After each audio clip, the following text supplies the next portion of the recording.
Mas, irmãos, houve aqui uma situação, quando eu estava gravando o vídeo da lição 13, e o vídeo foi interrompido, já no finalzinho. Então, eu quero só fazer um pequeno vídeo para complementar o que eu estava dizendo, né? Então, eu estava comentando aqui no final do última subvisão 3, a qual Deus tinha enviado, no Atos 16, Paulo, né, para pregar na Macedônia, onde foi estabelecida a primeira igreja. E depois, na sequência, diz o texto, né, que o Espírito é quem capacita o homem com dons espirituais. Então, falando sobre todo esse ponto, né, o Senhor disse para eles ficar em Jerusalém até que sejais revestido do poder, seriam testemunhas em Judéia, Samaria, tal.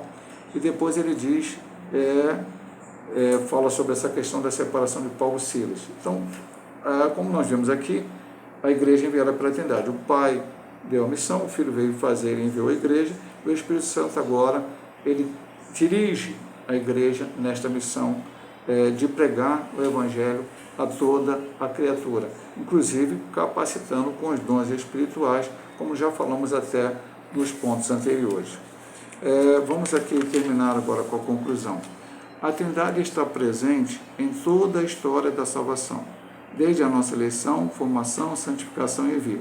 Por isso, como instituição trinitária, a igreja é chamada a cumprir seu papel no mundo com poder e fidelidade.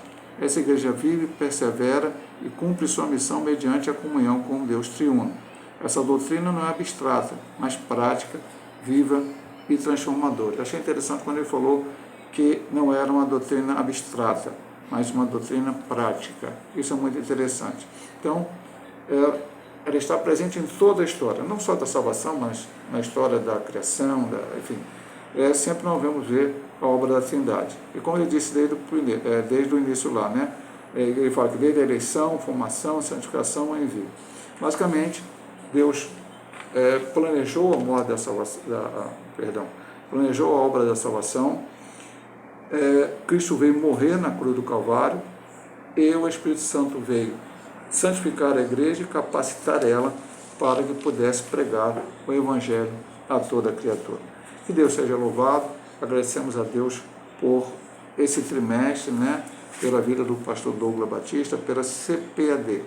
E já vou apresentar aos irmãos aqui a próxima revista. Nós vamos estudar no segundo trimestre do ano 2026, na classe de adultos, homens dos quais o mundo não era digno, o legado de Abraão, Isaac e Jacó. Então, se Deus assim nos permitir, semana que vem estaremos estudando a primeira lição do segundo trimestre do ano 2026. Que Deus abençoe a todos, em nome do nosso Senhor e Salvador Jesus Cristo.